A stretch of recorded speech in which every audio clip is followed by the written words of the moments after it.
Morning guys! Ngayong umaga ay magluluto tayo ng hotdog with a twist. So,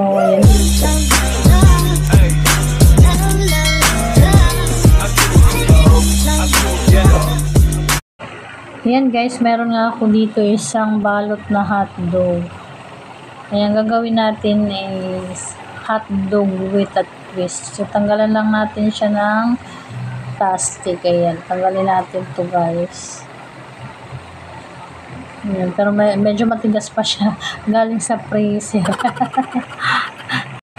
Ayan, balatan lang natin to guys.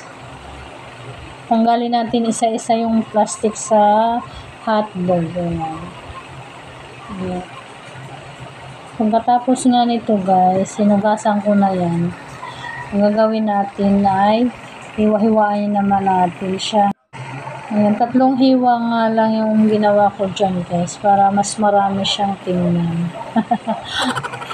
Kasi request ng mga junakis ko ay magluto daw ako ng hotdog. Kaso lang, nilagyan ko siya ng twist. Ayan. Ayan, hiwain lang natin to guys. Hanggang matapos tayo ating paghihiwa.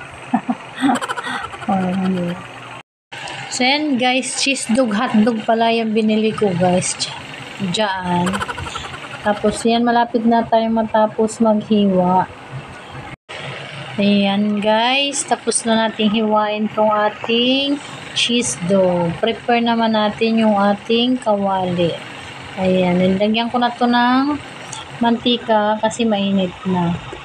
Ayan. Tapos nilagay na natin yung ating hotdog. Prituhin lang natin to muna guys. Tapos, hayaan lang muna natin. Mamaya na natin to baliktarin.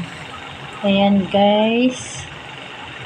Ayan. Baliktarin na natin kasi ano na siya. Pang crispy na to. Haluin na natin to guys. Ayan. Tapos, hanguin na natin to. Kasi pwede na to. Luto na siya. Ayan, hanguin na natin.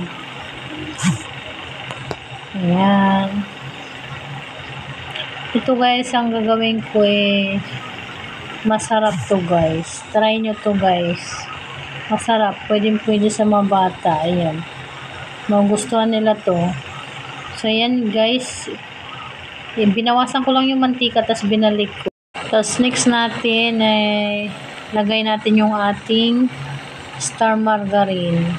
So, konti lang nilagay ko dyan guys. Tapos, hinalo-halo ko lang. Tapos, kung haluin, lagyan ko ng harina. All-purpose flour lang nilagay ko dyan guys. Kasi ayaw nila ng bawang. Nasa inyo na yung guys kung maglagay kayo ng bawang, sibuyas.